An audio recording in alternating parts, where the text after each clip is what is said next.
ছানা করেছি, নিজে ঘরে ছানা বানিয়েছি। লেবু দিয়ে, দুধ জাল দিয়ে, লেবুর রস দিয়ে আমি ছানা বানিয়েছি। এর মধ্যে একটু আটা নিয়েছি, আর কাঁচা লঙ্কা, লবণ, একটু সামান্য হলুদ।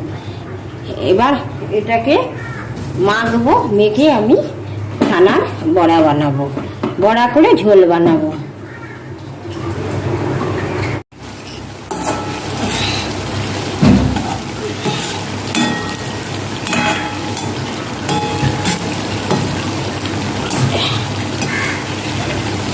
এই বড়াগুলো আমি এখন ভেজে নিচ্ছি।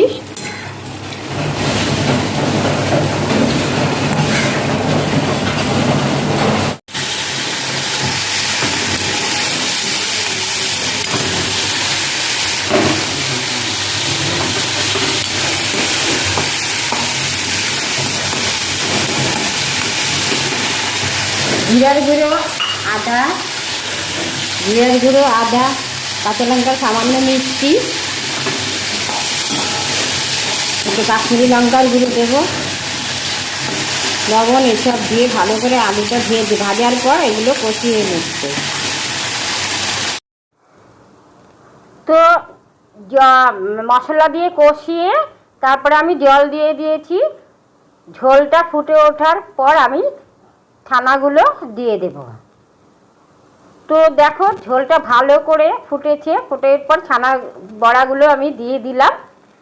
তো আলুগুলো বেশ ভালো সেদ্ধ হয়ে গিয়েছে।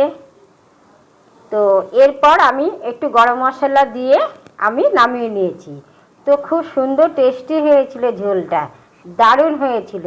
আর ছানার বড়াটা না, ছানাটা যদি একটু বেসন দিয়ে মাখতাম তাহলে একটু শক্ত হতো। ছানার বড়ার ছানা দিয়ে বড়া বানালে একটু আটা দিয়ে মেখে যদি বড়াটা ভাজা যায় না, বড়াটা খুব নরম হয়। তো দেখো একটু গরম মশলা দিয়ে দিচ্ছি। তো গরম মশলা দিয়ে আমি নামিয়ে নিয়েছি। হয়ে গিয়েছে আমার ছানার বড়ার ডালনা, খুব সুন্দর লাগে। আবার কয়েকটা বড়া একটু ভাজাও রেখেছি আমি। তো দারুণ হয়েছে, দারুণ ছানার বড়ার ডালনা, খুব